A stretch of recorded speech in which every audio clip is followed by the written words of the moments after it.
It is important that these so-called Democrats understand this. When thousands of Nigerians die in hospital beds due to lack of electricity or lack of medication, it is a crime. They are responsible for these sanctions. They are responsible for these deaths. The same thing happens in Mali. With Burkina, we have indirect sanctions, because people have to understand. When they take their orders from the other side, they come and do everything to apply it. It is shameful. We are called putschists. We are not French. We do not understand what that means.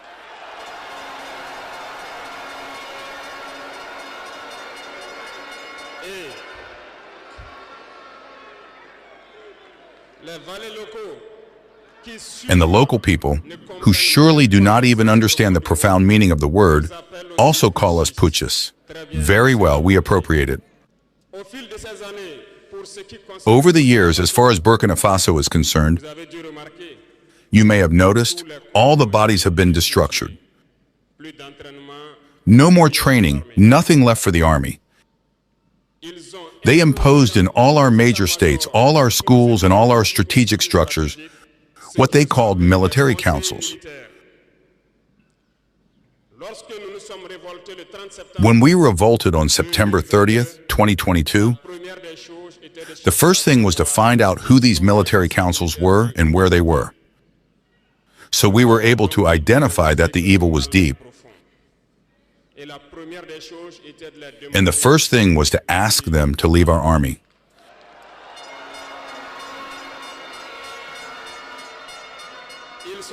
They left. And what I told you not long ago, you cannot hope to find your lost object by calling on the one who stole it to come and help you find it.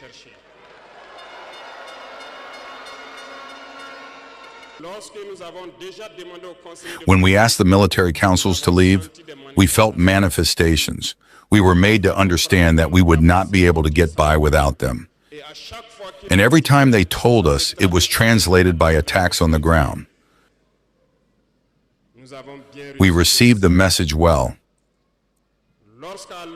At the dawn of the year 2023, we decided to tell the foreign forces present here to leave, because we want to fight in Burkina Faso.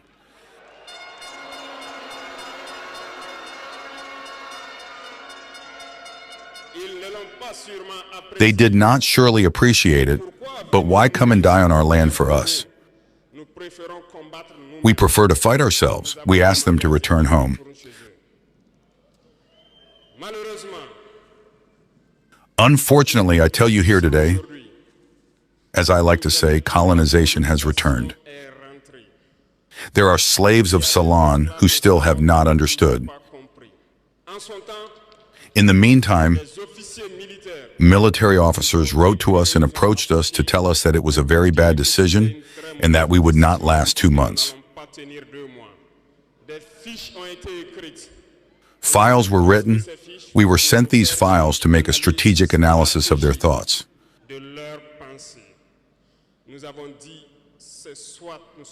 We said either we are sovereign or we remain slaves forever.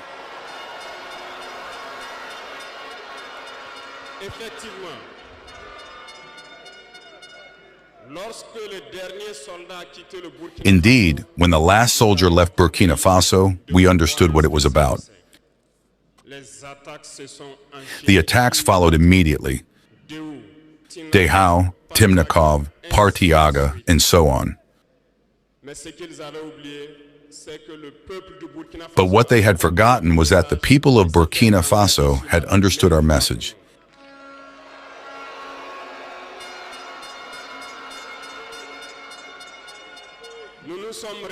And had engaged in the same way as we did. We reorganized quickly, and suddenly we noticed that all the sleeping terrorists had woken up in Burkina Faso. We reorganized the army as quickly as possible, At an unequal speed, we have created several units, and even if several others are yet to come, we have equipped them. And today this equipment continues because in the days to come, the months to come, what you will see coming to Burkina Faso must make our army a power to fear.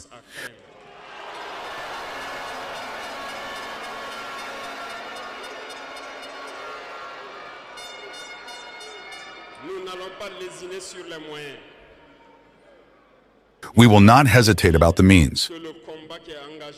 We understood that the fight against imperialism will be hard, very hard. But only the hard ones will pass, and the Burkinabés are hard, and we will pass.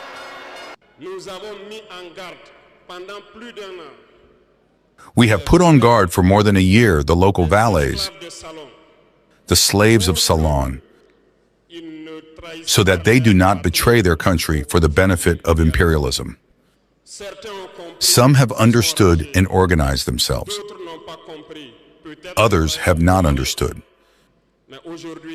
Maybe they thought they were smarter, but today we have no more feelings about this theft.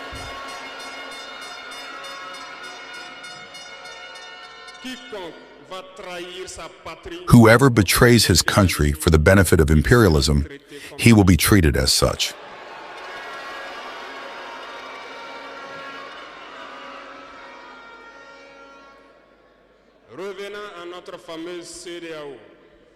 Returning to our famous ECOWAS, since we decided to leave the ECOWAS, the slaves of Salon have been driven everywhere.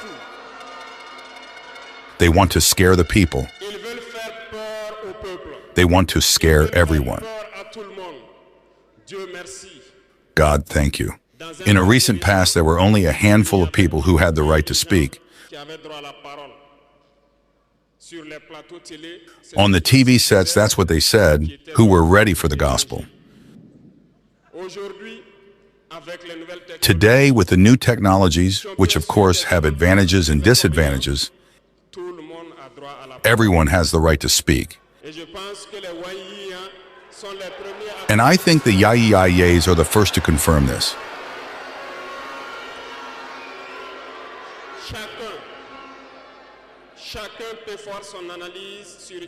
Everyone can make his own analysis of a situation.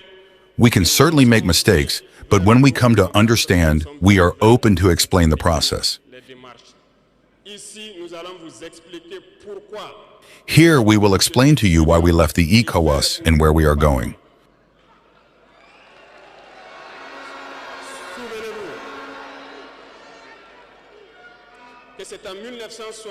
Remember that it was in 1975 that it was created. And it was created for the majority of state leaders, putschists, as they like to say. It was the military who took the power and took the responsibility to create the ECOWAS, so that there was a real economic growth of the people inside this space. Later, the so-called Democrats were invited to the heads of our states. They completely emptied the community of its foundation. When on June 26, Nigeria decided to take its destiny into its own hands, we were surprised to see the ECOWAS appear on June 16th with a force in weight. Where was this force? When thousands and thousands of Nigerians were killed by terrorists. Where was this force? When thousands of Malians and Burkinabés died under the bullets of terrorists. They said that by force they were going to house the valiant sons of Nigeria who took the destiny into their own hands. Do you believe that these are women who are in Nigeria? There are fighters there. The Nigerian army is a warrior. It has been fighting for years.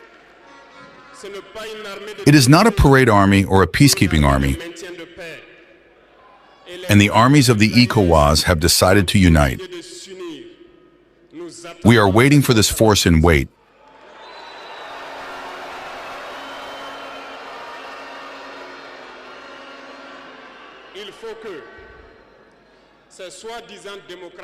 It is important that these so-called Democrats understand this. When thousands of Nigerians die in hospital beds due to lack of electricity or lack of medication, it is a crime. They are responsible for these sanctions. They are responsible for these deaths. The same thing happens in Mali. With Burkina, we have indirect sanctions, because people have to understand. When they take their orders from the other side, they come and do everything to apply it. It is shameful. Some have decided not to provide electricity to our countries. It is not free. We pay, and it contributes to their economy.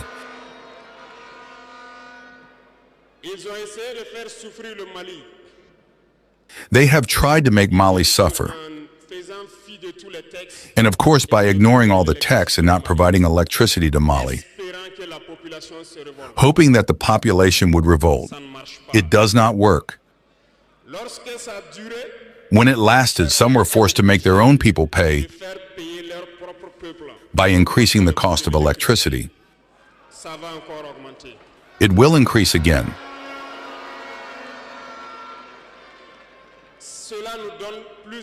This gives us several lessons. Several lessons in the sense that the independence we take, the sovereignty we take,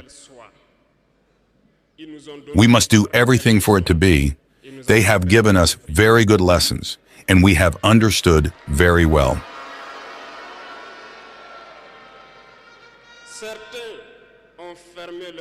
Some have closed their ports, which goes against all international texts, because we cannot close our ports in a landless country. They did it. They violated the text. The international community did not say a word. Hello guys, welcome back to my YouTube channel. Kindly for watching me for the first time, make sure you subscribe, like, share and comment. So guys, Ibrahim Traore has just delivered a very powerful message and advice to Prime Minister of Jamaica called Holness, because Jamaica has a strong relationship with Africa, because those people are just taken outside for looking for green pasture, they are taken from Western Africa through slavery. So kindly guys, let's watch this video until the end, and then I'll come back with more comment. I greet you with the fire of the ancestors burning in my chest, and the red dust of Burkina Faso still on my boots. I come not as a head of state speaking to a foreign people, but as a son of Africa reaching out to his kin across the sea. I come as a revolutionary brother who recognizes in your struggles the reflections of our own. I come to honor your pain, salute your courage, and share in your enduring vision of freedom, from Ouagadougou to Kingston. From the Sahel winds to the tropical breeze of the Caribbean, we are bound by the same ancestral drumbeat. We are the children of ancient civilizations disrupted by conquest, torn by slavery, and tested by imperial deception. Yet we are also the descendants of those who never bowed, the Maroons who defied empire, the Burkinabe who rose with Sankara, the freedom fighters whose spirits still roam our hills, mountains, and deserts. Our story is not one of defeat, it is one of unbroken resistance. Jamaica, you are not small. You are mighty in memory, in rhythm, in soul. You are the flame that has kept burning in the night of oppression. You are the defiance of Queen Nanny, the vision of Marcus Garvey, the revolution of sound that came from Peter Tosh and Bob Marley. Your island is not isolated, it is a beacon, a fortress of the African spirit in the Atlantic. When I listen to Bob Marley, I do not hear entertainment, I hear sacred instruction. Emancipate yourselves from mental slavery. None but ourselves can free our minds. These words echo in every occupied corner of our continent. For while the chains of iron were broken long ago, the chains of the mind still hold many of us hostage. They come not with soldiers, but with debt. They come not with whips, but with NGOs. They do not enforce submission through colonial laws. but through economic blackmail, cultural domination, and the silencing of truth. Africa knows this well. In Burkina Faso, we buried Thomas Sankara, a son of the soil who dared to dream aloud. He spoke of self-reliance, dignity, and anti-imperialism. For that, they killed him. Not just foreign agents, but collaborators from within. That is the great tragedy of our times. That betrayal too often wears a familiar face. Yet the flame he lit has not died. It has moved from village to village, heart to heart, until once again, the people have stood and said, enough. We are reclaiming our voice, our resources, our futures. And in doing so, we recognize the same spirit in you, Jamaica. Jamaica, your story is Africa's story. Your maroons are our freedom fighters. Your sugar fields mirror our cotton plantations. Your stolen children found themselves on ships whose sails were soaked in blood. And yet you built music from suffering, wisdom from wounds, and solidarity from struggle. Peter Tosh roared, "I don't want no peace. I need equal rights and justice." This is not a protest, it is a prophecy. Peace without justice is the silence of the oppressed. We do not want handouts. We want fairness. We want truth. We want the world to see us not as problems to manage, but as partners in the shaping of a new global reality. But the system is not neutral.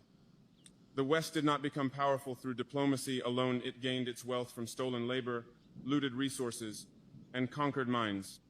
And when we resist, they do not hesitate to destabilize, discredit, or destroy. We have seen it with Lumumba, with Nkrumah, with Gaddafi, and again with every African nation that tries to stand upright. And yet, they fear our unity. They fear the moment when Africa and the Caribbean, when the children of the diaspora and the children of the continent recognize that we are one. That fear is justified, for that moment has arrived. You are not a dot on a map. You are not a nation of 9 parishes. You are not just reggae and beaches. You are the heartbeat of a global consciousness. Your resistance echoes from Accra to Addis Ababa. Your pride feeds the souls of those still struggling to walk upright in a world built to keep them crawling. Jamaica, your youth are warriors of knowledge, of rhythm, of revolution. Do not wait to be told you matter. Stand, create, mobilize, build cooperatives, guard your land. Teach your children the stories not found in colonial textbooks. Let them know their lineage is not one of shame, but of unmatched strength. To the elders, we thank you. Your memory is sacred. You who remember when resistance had a cost, when black skin was a target, when black thought was a threat, you are the living libraries of our struggle. Your wisdom is our blueprint. Tell us the names they tried to erase. Sing the songs they feared. Carry the flames they tried to extinguish. To the leaders I offer a challenge. Be not middlemen for empire. Be not brokers of foreign interest. Be servants of the people. Build economies that feed your people, not your bank accounts. Reject policies that silence the poor to please the powerful.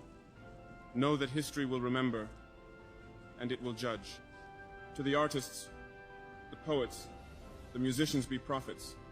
Do not let your art be tamed by the market. Create not for profit alone, but for liberation. Let your verses be swords. Let your paintings be protests. Let your lyrics carry the rage, the joy, the dreams of the people. To the farmers, thank you. You who still understand the sacredness of land. You who feed nations while the world turns to artificial convenience. You are the keepers of true wealth. To the women queens of our lineage, warriors of our future, you are not background. You are not support. You are leaders. Raise your voices. Guard your daughters. Shape the policies. Lead the movements. Without you, there is no revolution. Let us build a new axis not of exploitation, but of solidarity. Let our trade routes carry cassava and yam, not cocaine and guns. Let our classrooms teach African literature and Caribbean poetry. Let our children know that they are heirs not to trauma, but to greatness. Let us declare an end to being laboratories for foreign experiments. Let us fund our own research, heal our own wounds, tell our own stories, trust our own instincts, celebrate our own holidays, honor our own gods. Let us imagine the future. A Jamaica with food sovereignty, universal education, and dignified housing. A Burkina Faso with clean water, just laws, and strong institutions. A global black community that does not beg but builds, that does not apologize but asserts. Let this be our mission, not nostalgia, but forward motion. Not despair, but defiance. Not revenge, but reconstruction. The drums have never stopped. The ancestors are watching. The youth are rising. The soil is still rich. The dream is still alive. One Africa, one Caribbean, one struggle, one destiny. Thank you. Je ne suis pas politicien. Je n'ai pas de langue de bois. I am not a politician and I don't beat around the bush. Je préfère vous dire la vérité. I am a soldier and I prefer to tell you the truth. Chacun est libre de prendre ou de laisser. Everyone is free to take it or leave it. Tout le monde roule dans sa Everyone drives their car, everyone lives well. We eat in the morning, we eat in the afternoon and evening, and we do whatever we want to do.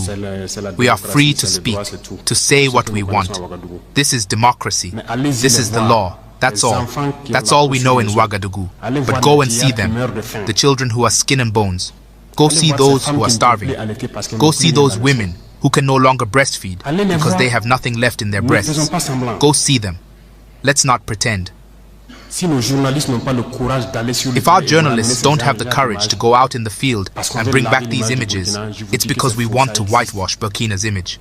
I'm telling you, it's false. It exists. When I tell you about people who eat grass, those who want to contest, I will take them to see it continues. It hasn't even stopped, because we have managed to supply some villages, but others not yet. We are still on the way. No civilian can even support us with trucks, so we can show solidarity with these populations. What kind of integrity is this? What is integrity, Burkina Faso? What is it? This lack of support has deeply unsettled and revolted us. Until we truly address the core issues plaguing this country, we will remain in a state of unrest and discontent. For the moment, we've managed to secure some trucks in the army and have been using our own means to transport supplies. However, this hasn't really added much to the support for the starving populations. And even in doing this, there's been a distinct lack of empathy. The citizens were aware of the situation, but they've remained on the sidelines. This is to say that solidarity has disappeared in Burkina. Have pity for the people, have pity for the youth, have pity for the children. What have these villagers done so that when the sun sets, they find themselves in caves and under trees? They leave village after village, and in the morning they come back to see if everything is okay before returning. They sleep in the bush. They cannot sleep in their homes. We don't tell you these truths. This is the reality of Burkina. We only see our cities. We are responsible for what happens to us, and we will be fully responsible for what will follow, whether it is good or bad. It will depend on our behavior in the future. This continent has suffered so much and continues to suffer because of imperialists. These imperialists have only one cliché in mind.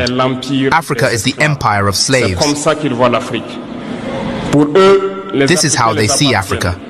For them, Africans belong to them. Our lands belong to them. Our subsoil belongs to them. They have never been able to change the logic until today. This is deplorable. But how do they proceed? Unfortunately, it is since the 1960s that these 6,000 acres of independence have been given to Africa. They have just placed local valets at the head, according to them, of their sub-prefecture to be able to continue to feed them. These local valets, which we are going to call today the slaves of Salon, have other goals. They want to live like the master, to satisfy the master, and to do everything that the master dictates to them. They steal, they plunder our states, they bring everything to the master, and their wealth is kept with the master. They do everything to live like the master and always satisfy him. Do you know who these slaves of Salon are? Well, we are going to explain to you what they are. They are individuals who have no dignity, who have no morals, who have no personality.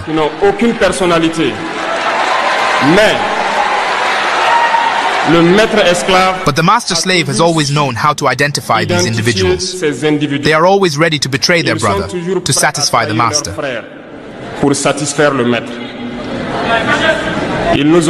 They have betrayed us since independence, and others continue to betray us to the benefit of their master. These individuals continue, against all odds, to help the master plunder Africa.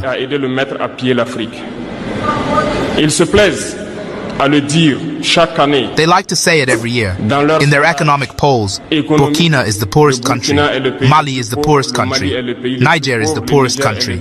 We are ranked among the last.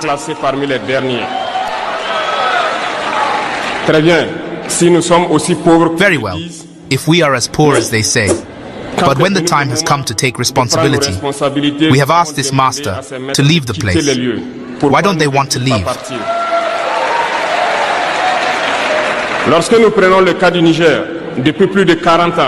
When we take the case of Niger, for more than 40 years, some countries have been exploiting uranium to produce energy at home.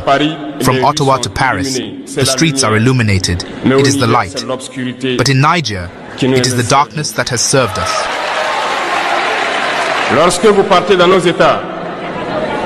When you go to our states, our soils are full of precious metals, such as gold. But often there is not even the slightest road accessible to reach the areas where they exploit gold, even less certain basic social services.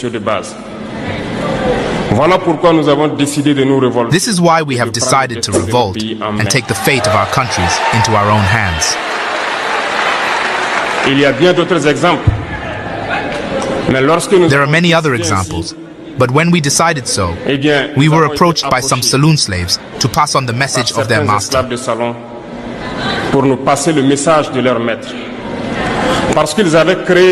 Because they had created this kind of polymer chain that rises to the heads of our states to serve them.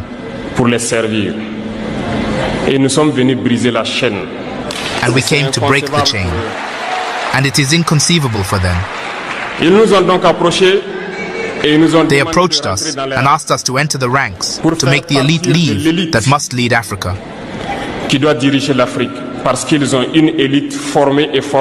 Because they have an elite formed and formatted that must follow, that is embedded in this chain.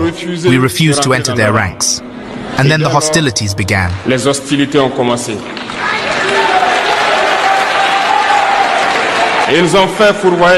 They have sent several mercenaries and trainers to our area. The agents have descended into the Sahel to carry out barbaric, cowardly attacks against our people, hoping to revolt them. In addition to these attacks on the ground, the attacks on communication, manipulation, and disinformation are full in their ranks. But the people of the Sahel have understood, and we will never be able to be manipulated again. They know where they come from, they know what they are doing, and they know where they are going.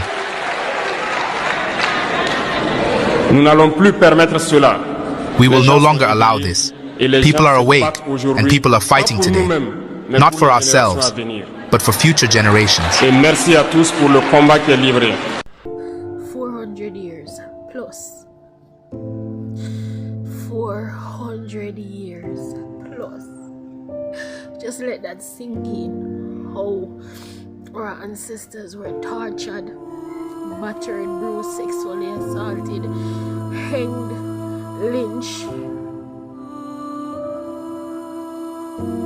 scattered all over this planet. So many of us don't even know who we are or where we are from, because we're so lost. They fed us a bag of lies, they took from us all our precious minerals. Now it is full time to stop. This is a new generation. And Ibrahim Traore, we stand with you here from Jamaica, Burkina Faso. guys, welcome back. Hope you have watched a very powerful message from President Ibrahim Traore, because Ibrahim Traore is now only president that is speaking about. He's the fearless president, and he's just the youngest president. He's only 35 years old, but he has really shaken the world, and each and everybody now know President Ibrahim Traore because of his work and his colonization.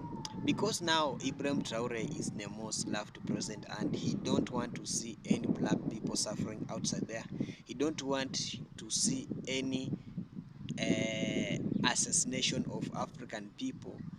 What he wants is only unity, we as African. He wants we African to build our own continent, to have our own freedom, to have our own control of our own resources, because our own resources being controlled by those western countries, and he feels that it's not good, it's that's violation of democracy, because we are given democracy and each and everybody were born in his continent.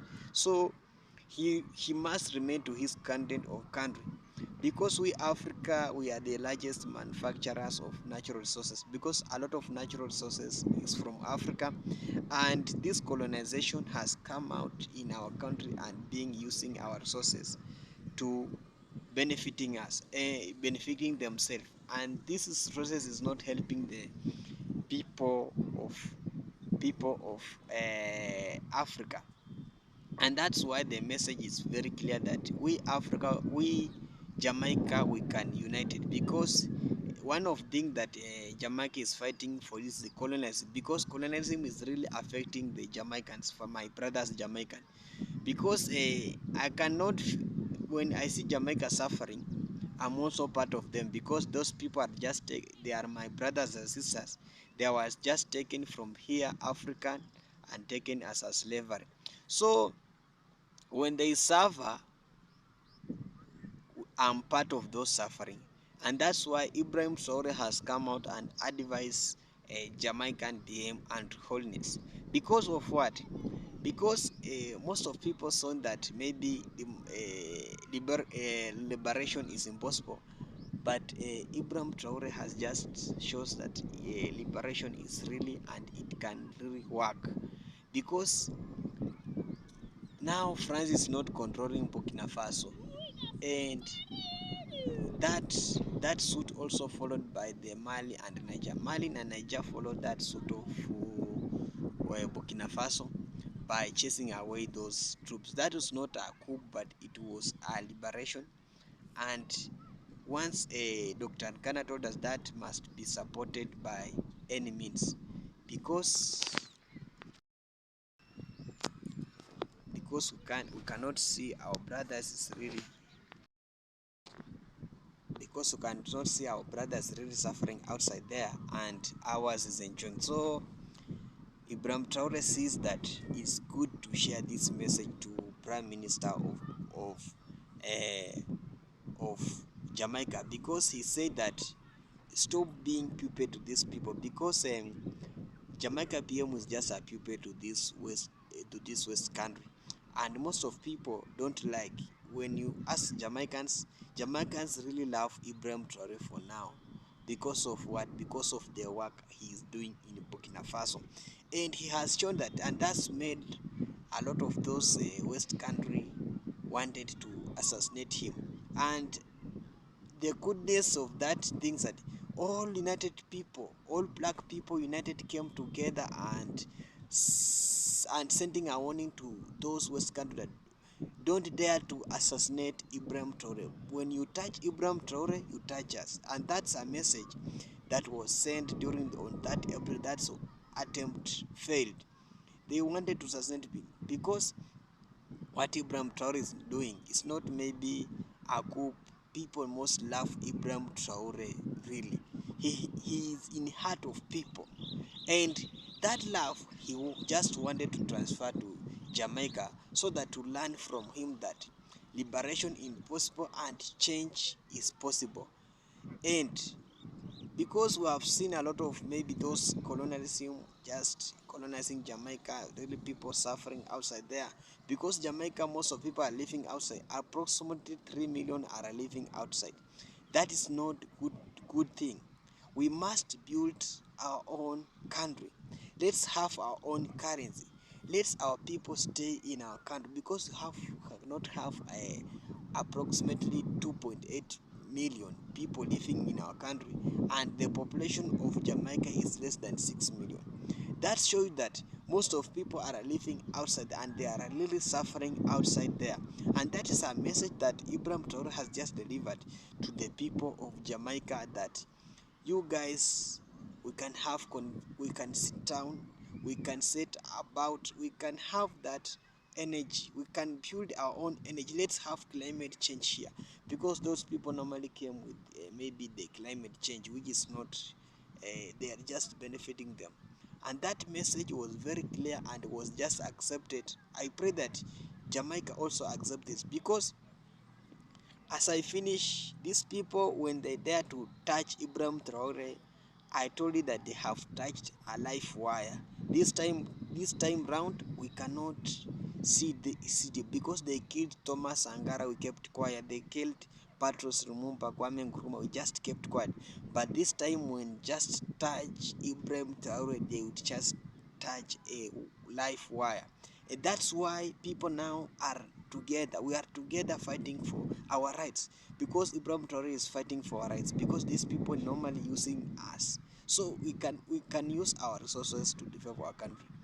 Thank you so much for watching my video. Kindly, if you haven't subscribed, subscribe, like, share, and comment. See you later.